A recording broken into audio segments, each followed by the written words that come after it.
Hey y'all, Rob here with ATX Legal, and today we're going to be talking about pain and suffering in personal injury cases. What does that term mean? What does it mean in the context of a legal case?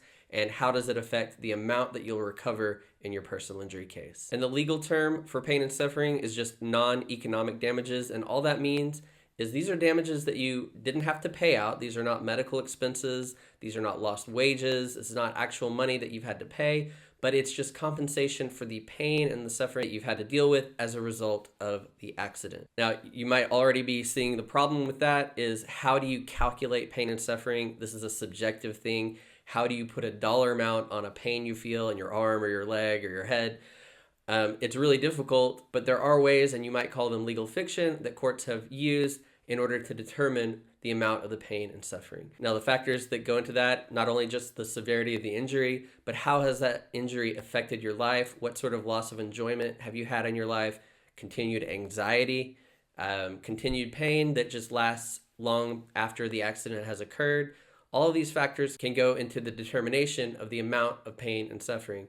Now, you can already see that there's going to be some wiggle room there, some negotiation, and that's where a skilled personal injury attorney can really increase the amount of the settlement that comes to you by really explaining and really laying out how this injury has affected your life. Now, to show that pain and suffering, we can bring in the medical records. That's always important, but it's also important to get your subjective feelings and put that down on paper. It's a good idea to journal how you're feeling from day to day, because that can really affect how we tell the story of how these injuries have affected your life. We can also bring in medical experts who can testify as to how much pain these type of injuries cause and how much they can affect your life in other ways. Do they keep you from your hobbies? Do they keep you from working as well as you could in certain situations? A medical expert can testify to all that to try to put a dollar amount on how this pain and suffering is really affecting your life. Now, a very rough way that we do look at these, and it's not perfect, but in Texas we often use the multiplier method, which just looks at the dollar amount that you've spent on medicals and multiplies that by amount between 1.5 to 5 times.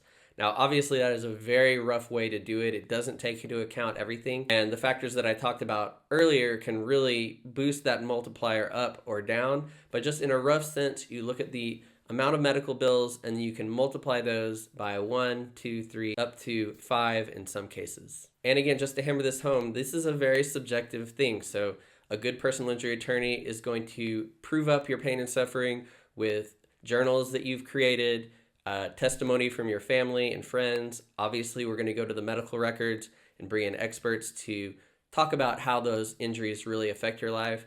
But a good personal injury attorney can really make a difference in this aspect of the case. And of course, none of this is legal advice for your specific situation, but if you have been injured and you're looking for advice, you can call us for a free consultation on your case.